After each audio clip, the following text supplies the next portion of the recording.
Ce soir, plusieurs actualités importantes se développent alors que nous prenons l'antenne.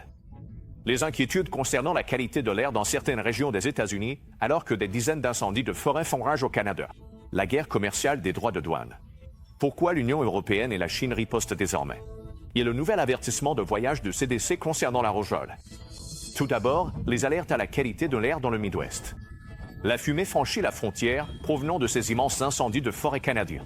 De grandes villes comme Minneapolis pourraient être touchées. Plus de 180 incendies font rage à travers le Canada. Plus de 90 sont hors de contrôle.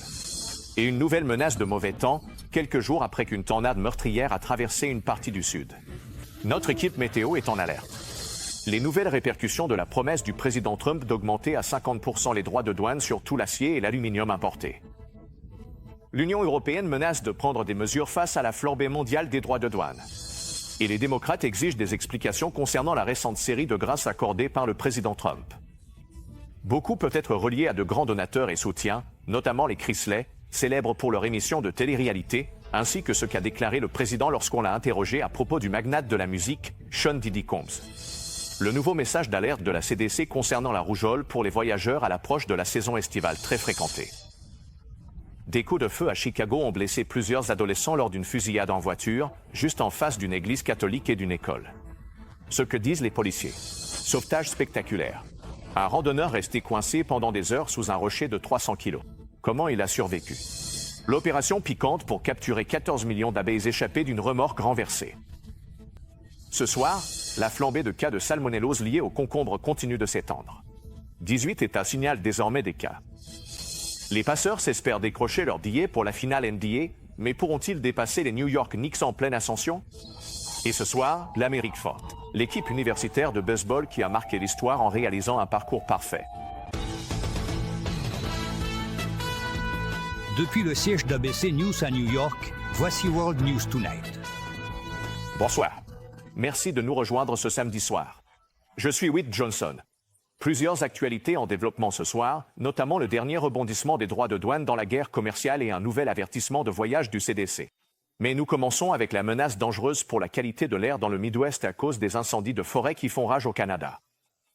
Ces images satellites montrent certains des 180 incendies de forêt qui brûlent au Canada. Des dizaines d'entre eux sont hors de contrôle. Et une nouvelle menace de conditions météorologiques sévères plane sur le sud et les Grandes Plaines, après qu'une tornade meurtrière a déjà dévasté des parties du Kentucky, et cette tornade qui a frappé à temps, dans le Tennessee, vendredi après-midi. Au moins 5 personnes ont été blessées.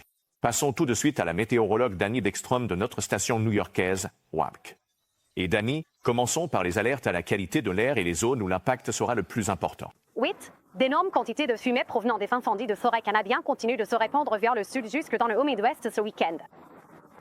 Aujourd'hui, la fumée la plus dense se trouve au-dessus des Dakota et du Minnesota, où une alerte à la qualité de l'air est toujours en rigueur pour les groupes sensibles. Demain, un autre panache de fumée descendra vers le sud, touchant principalement du Minnesota au Missouri. Nous surveillons également une nouvelle menace de temps violent ce soir dans les Grandes Plaines du Sud. Une grande partie de l'Oklahoma est dans la ligne de mire, avec de violents orages attendus tout au long de l'année. Demain, la menace se déplace vers le sud, au Texas, avec des vents destructeurs, de grosses grêles et des tornades isolées possibles. Le système qui a provoqué le mauvais temps sur la côte s'éloigne lentement. Des averses et orages épars traversent le nord-est ce soir, mais de grands changements sont à venir. Après une longue période de temps instable, la chaleur de l'ouest finira par gagner l'est la semaine prochaine. Oui. Très bien, Danny. Merci. Passons maintenant aux dernières nouvelles concernant la guerre commerciale. L'Union européenne prépare des mesures de rétorsion après que le président Trump a doublé les droits de douane sur les importations d'acier, les portant à 50%. Un porte-parole de l'UE a déclaré que la décision du président, je cite, ajoute encore plus d'incertitude à l'économie mondiale et augmente les coûts. Et ce soir, les tensions s'intensifient à nouveau avec la Chine. Voici Selina Wang, correspondante principale à la Maison-Blanche pour ABC. De Détroit jusqu'à Houston. Ce soir, réaction mondiale après que le président Trump a promis de doubler les droits de douane sur l'acier étranger lors d'un meeting dans une aciérie à Pittsburgh. Nous allons le faire passer de 25%. Nous le doublons à 50%. Cela signifie que personne ne pourra voler votre industrie. La Commission européenne aurait vivement critiqué cette décision, déclarant qu'elle regrette fortement cette augmentation car elle compromet les efforts en cours pour négocier un accord commercial et avertit de possibles mesures de rétorsion. Le syndicat des métallos au Canada a vivement dénoncé ces droits de douane, les qualifiant d'attaques directes contre les emplois canadiens, affirmant que cela nous exclurait complètement du marché américain et appelant le gouvernement canadien à une réponse immédiate et vigoureuse. Ces nouvelles promesses de droits de douane interviennent après une semaine de va-et-vient juridique. Mercredi, la Cour du commerce international des États-Unis a brutalement mis fin à la guerre commerciale, jugeant que Trump avait outrepassé ses pouvoirs présidentiels, car seul le Congrès peut imposer des droits de douane. Mais 20 jours plus tard, nouveau revirement, du moins pour l'instant, lorsqu'une cour d'appel a statué que les droits de douane pouvaient se poursuivre le temps que la procédure d'appel suive son cours. Tout cela sur fond de tensions croissantes avec la Chine, que Trump avait initialement frappé d'un tarif ahurissant de 145% avant que les deux pays ne concluent un accord pour réduire les taxes lors des négociations commerciales. L'administration reconnaît désormais que les discussions sont au point mort. La suite reste incertaine. Je pense que nous aurons d'autres discussions avec eux, dans les prochaines semaines, et je crois qu'il pourrait, à un moment donné, y avoir un appel entre eux, le président et le président du parti 11. Et comme cette bataille juridique autour des droits de douane devrait finir devant la Cour suprême, le président affirme qu'il s'agit d'un excès de pouvoir judiciaire et que cela nuit à son programme ainsi qu'à sa capacité à négocier avec d'autres pays.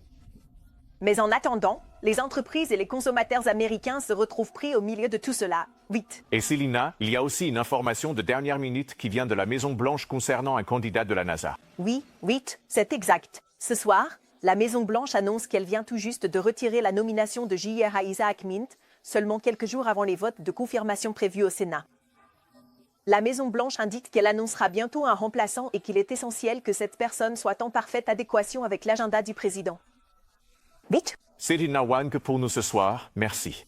Et ne manquez pas This Week demain matin. Georges Stéphanopoulos s'entretiendra avec le principal conseiller économique de la Maison-Blanche, Kevin Hassett, au sujet des batailles juridiques auxquelles l'administration Trump fait face concernant les tarifs douaniers massifs. Et ce soir, le président Trump est également sous le feu des critiques après une série de grâces présidentielles. Au moins un membre démocrate du Congrès accuse la Maison-Blanche de distribuer des grâces comme des faveurs. Cette semaine, Trump a gracié un rappeur populaire ainsi que les stars de la télé-réalité Todd et Julie Chrisley. Terry Russom d'ABC est à Washington ce soir. Ce soir, le député démocrate Jamie Raskin accuse l'administration Trump d'accorder des grâces comme des faveurs aux fidèles soutiens politiques du président Trump et à ses donateurs les plus généreux. Dans une lettre adressée à l'avocat chargé des grâces, Ed Martin, Raskin déclare vouloir connaître les critères officiels et le processus d'évaluation des demandes de grâce. Raskin affirme que ces critères semblent inclure une loyauté personnelle et politique absolue envers le président Trump. Le député cite en exemple les grâces et commutations accordées aux accusés du 6 janvier, dont beaucoup ont été condamnés pour avoir commis des actes de violence contre les forces de l'ordre lors de l'émeute au Capitole. Et Julie et Todd Chrisley, des personnalités de la télé-réalité qui ont purgé 2 ans et demi de prison fédérale après avoir été reconnus coupables de fraude bancaire et d'évasion fiscale. Dieu merci pour un président comme Donald J. Trump. La fille du couple, Savannah, a mené une campagne acharnée en faveur de ses parents lors de la Convention nationale républicaine l'an dernier. En raison de notre notoriété et de nos convictions conservatrices, ils ont accusé mes parents de fraude. Selon l'administration Trump, en dehors des près de 1600 personnes inculpées pour le 6 janvier qui ont bénéficié de grâce ou de commutation de peine, Trump a accordé une grâce ou commué la peine de plus de 60 personnes depuis son retour à la présidence en janvier. Interrogé à ce sujet, Trump n'a pas exclu la possibilité de gracier Sean Diddy Combs s'il était condamné. Je ne l'ai pas vu. Je ne lui ai pas parlé depuis des années. Le magnate de la musique est jugé à New York, accusé de trafic sexuel et de racket. Combs plaide non coupable. Si je pense que quelqu'un a été maltraité, que cette personne même ou non, cela n'aurait aucune influence sur ma décision. Et ce soir, la Maison-Blanche a réagi en qualifiant le député Raskin de beau parleur de carrière sans aucune crédibilité. Et ce n'est pas la première bataille partisane autour des grâces présidentielles. En janvier dernier, les républicains étaient en colère contre le président Biden lorsqu'il a gracié son fils Hunter, quelques heures seulement avant de quitter ses fonctions. Hunter attendait d'être condamné pour des chefs d'accusation criminels. Brun. Merci, Perry Russom. Ce soir, le CDC renforce son avertissement concernant la rougeole, alors que la saison des voyages d'été bat son plein, exhortant les voyageurs à prendre des précautions car les cas de rougeole augmentent dans de nombreux pays à travers le monde. Voici Morgan Norwood d'ABC. Ce soir, alors que la saison estivale des voyages bat son plein, le CDC lance un nouvel avertissement. L'agence affirme désormais que la rougeole reste une menace mondiale persistante et que de plus en plus de voyageurs internationaux sont contaminés. Il recommande également à tous les voyageurs internationaux de s'assurer qu'ils sont entièrement vaccinés contre la rougeole avant leur départ. Rien que cette semaine, 42 nouveaux cas ont été signalés à l'échelle nationale, portant le total à plus de 1000 dans 32 États, principalement chez des personnes non vaccinées ou dont le statut vaccinal est inconnu. Au Colorado, les autorités ont confirmé la deuxième épidémie de l'année dans l'État après que 3 passagers d'un vol Turkish Airlines ont été testés positifs, dont un adulte entièrement vacciné. Les responsables de la santé précisent que, bien que les cas de contamination chez les personnes vaccinées soient rares, la rougeole est extrêmement contagieuse et peut rester en suspension dans l'air jusqu'à 2 heures. La rougeole est l'un des virus les plus contagieux que nous connaissions.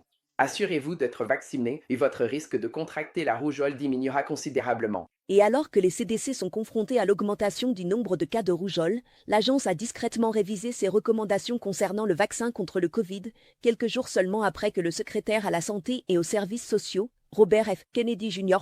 a déclaré que les vaccins ne seraient plus recommandés pour les enfants en bonne santé et les femmes enceintes. Ce soir, les CDC déclarent que tous les enfants peuvent recevoir l'injection après avoir consulté leur médecin, assouplissant ainsi le langage précédent qui recommandait fortement la vaccination pour toute personne de plus de 6 mois. Les femmes enceintes se retrouvent désormais sans recommandation concernant la vaccination. Et ce soir, les groupes médicaux que nous avons interrogés soulignent que la science et les bénéfices de ces vaccins n'ont pas changé, mais ils s'inquiètent du fait que l'évolution du discours des autorités fédérales puisse semer la confusion chez certains patients. 8. Morgan Norwood, merci. Passons maintenant à la recherche urgente de suspects après que cet adolescent ait été blessé lors de ce que la police qualifie de fusillade en voiture cette nuit à Chicago. Les autorités indiquent que la police tentait de disperser un grand groupe de personnes lorsqu'une ou plusieurs personnes ont tiré sur la foule. Rahi Tijishi Dobissé. Ce soir, une fusillade en voiture à Chicago a fait 7 blessés parmi les adolescents. Les autorités enquêtent désormais. Plusieurs personnes ont été blessées par balle là-bas et il y a maintenant une foule. Des agents tentaient de disperser un grand groupe de personnes devant l'église Saint-Sabina. Selon la police, cela s'est produit vers 1h55 du matin. Les autorités indiquent qu'un véhicule de passage a ouvert le feu sur la foule, la voiture prenant immédiatement la fuite. La police précise qu'un jeune de 18 ans a été grièvement blessé par balle à la jambe et à la poitrine. Les autres victimes, blessées aux jambes, aux bras, au dos ou aux fesses, devraient s'en remettre. Michael Flagey, militant anti-violence à Chicago, affirme que la violence dans leur quartier est une affaire personnelle. On travaille trop dur dans ce quartier pour que quelqu'un vienne ici. Et tire sur un groupe de jeunes. Donc oui, c'est personnel pour moi. Les 7 personnes ont été hospitalisées. L'une d'elles est dans un état grave. Flagey propose une récompense de $10 000 pour toute information menant à une arrestation. Bonjour, Kajashi. Merci. À l'international, maintenant, le Hamas rejette la dernière proposition de cessez-le-feu des États-Unis, soutenue par Israël. Cela intervient alors qu'Israël lance des assauts quotidiens sur Gaza, au milieu de la famine et d'un désespoir croissant. Un haut responsable américain, négociateur, qualifie les dernières exigences du Hamas d'entièrement inacceptables. Yann Panel, le chef correspondant étranger d'ABC, se trouve à Tel Aviv. Ce soir, les espoirs d'une percée pour un cessez-le-feu à Gaza s'amenuisent. Les États-Unis. L'envoyé américain au Moyen-Orient qualifie une proposition du Hamas de totalement inacceptable. Les militants rejettent un accord de cessez-le-feu et d'échange d'otages initialement proposé par le président Trump et soutenu par Israël. Le plan initial prévoyait un cessez-le-feu de 60 jours et la libération de certains otages. En échange, Israël libérerait certains prisonniers palestiniens, retirerait ses forces vers une zone tampon et permettrait l'acheminement de davantage d'aide. Le Hamas affirme qu'il veut un cessez-le-feu permanent, un retrait total d'Israël et un flux continu d'aide humanitaire. Mais ce soir, les États-Unis rejettent la contre-proposition du Hamas, déclarant que le Hamas devrait accepter la proposition cadre que nous avons soumise comme base pour des pourparlers indirects. Sur le terrain, Israël bombarde à nouveau Gaza. L'armée a lancé des attaques presque quotidiennes depuis la rupture du dernier cessez-le-feu à la mi-mars. Le gouvernement de Netanyahou affirme qu'il vise des infrastructures terroristes. La mort et le désespoir liés au manque de nourriture là-bas ne cessent de croître. Et pour l'instant, aucune fin à la souffrance n'est en vue. Le Premier ministre israélien Netanyahou qualifie également la réponse du Hamas de refus. Et ce soir, les forces israéliennes appellent à une évacuation massive de certaines zones du sud de Gaza, par crainte d'une nouvelle nuit de bombardements intensifs. Avec Yann Panel à nouveau en Israël ce soir. Merci. Passons maintenant aux inondations meurtrières et dévastatrices au Nigeria. Plus de 150 personnes ont perdu la vie. Et ce bilan devrait encore s'alourdir. Des milliers de personnes ont été déplacées. Les inondations ont été particulièrement meurtrières dans une région agricole. Retour ici, aux États-Unis. Un sauvetage spectaculaire d'un randonneur resté coincé pendant 3 heures sous un rocher de 300 kilos en Alaska. Sa femme, une ancienne policière d'État, a contribué à lui sauver la vie. Voici Mélissa dans ABC. Ce soir, un calvaire terrifiant après qu'un randonneur de 61 ans a été coincé sous un rocher de 300 kilos pendant 3 heures. Cal Morris faisait une randonnée près d'un glacier au sud d'Anchorage avec sa femme pendant le week-end du Memorial Day, lorsque soudain le terrain rocheux s'est dérobé sous lui. Je me suis retrouvé face contre terre dans l'eau et le rocher qui m'a coincé a roulé et s'est retrouvé sur moi. Il y avait un espace qui m'a empêché d'être complètement écrasé. Sa femme, Gio Roop, une ancienne policière de l'État d'Alaska, a maintenu la tête de son mari hors des eaux glaciaires qui montaient, puis s'est précipitée pour trouver du réseau. Vous rappelez à l'aide. D'une façon ou d'une autre, je dois trouver la meilleure façon de lui sauver la vie. Le service d'incendie de Seward et une société d'hélicoptères privés sont intervenus pour sauver Morris. Les équipes ont utilisé des coussins gonflables, des cordes et la force brute pour soulever le rocher de Morris. Il a fallu tout le monde et Dieu pour le sauver. Morris a été retrouvé face contre terre dans ce ruisseau, en hypothermie et à moitié conscient. Cependant, il devrait se rétablir complètement. Waouh, quelle histoire. Merci, Mélissa. Passons maintenant aux playoffs de la NBA. Et au grand affrontement de ce soir, les Indiana Pacers se battent pour décrocher leur place en finale. Ryan Field, de notre station new-yorkaise WAPC, nous rejoint depuis Indianapolis. Et Ryan, c'est gagner ou rentrer à la maison pour les Knicks. Ici, c'est le calme proverbial avant la tempête au Cambridge Fieldhouse, pour ce qui sera sans aucun doute le plus grand match de la saison pour ces deux équipes. Ne vous y trompez pas.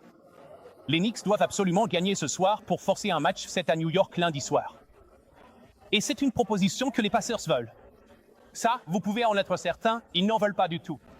L'Indiana n'a besoin que d'une victoire de plus pour décrocher son billet pour la finale NBA, une première en 25 ans.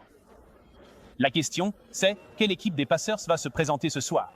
Sera-ce celle qui a marqué 130 points lors du 4e match ou celle qui a été limitée à seulement 94 points lors du 5e match, soit le plus faible total des Pacers depuis début février? Pour les Knicks, c'est simple. Ils doivent limiter les pertes de balles et obtenir de grosses performances de Jalen Brunson et Karl Anthony Towns.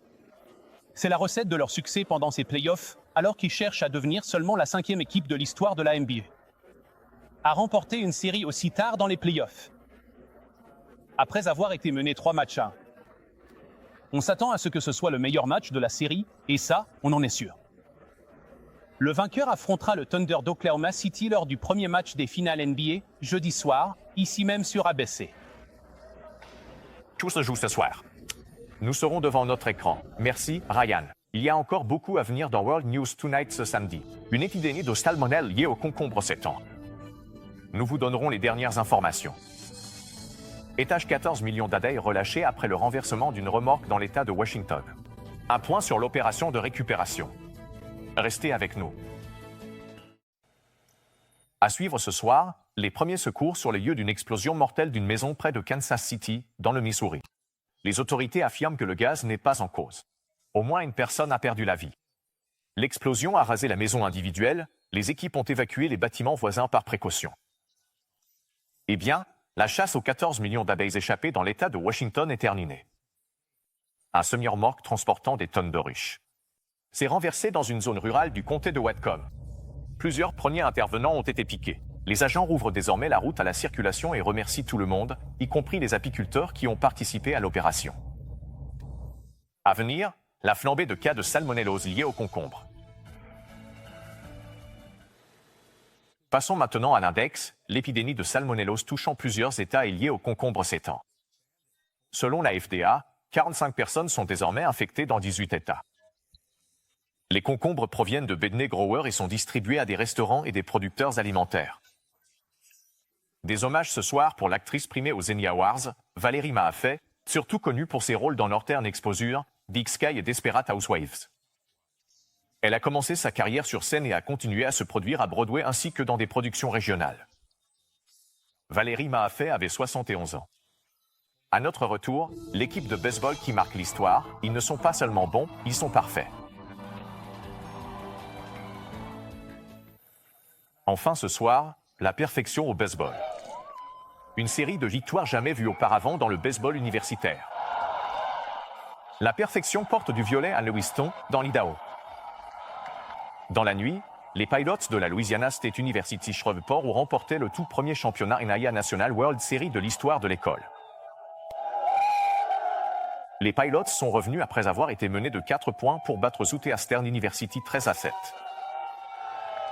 Cette victoire conclut une saison déjà historique et parfaite. Jeudi soir, les Pilots ont décroché leur 58e victoire consécutive.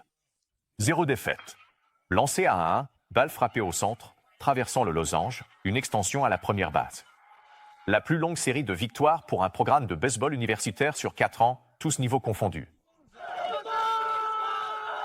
Leur entraîneur depuis 6 ans, fier de cet accomplissement remarquable. C'est génial. C'est la première apparition en finale nationale et le premier titre national dans l'histoire de l'école.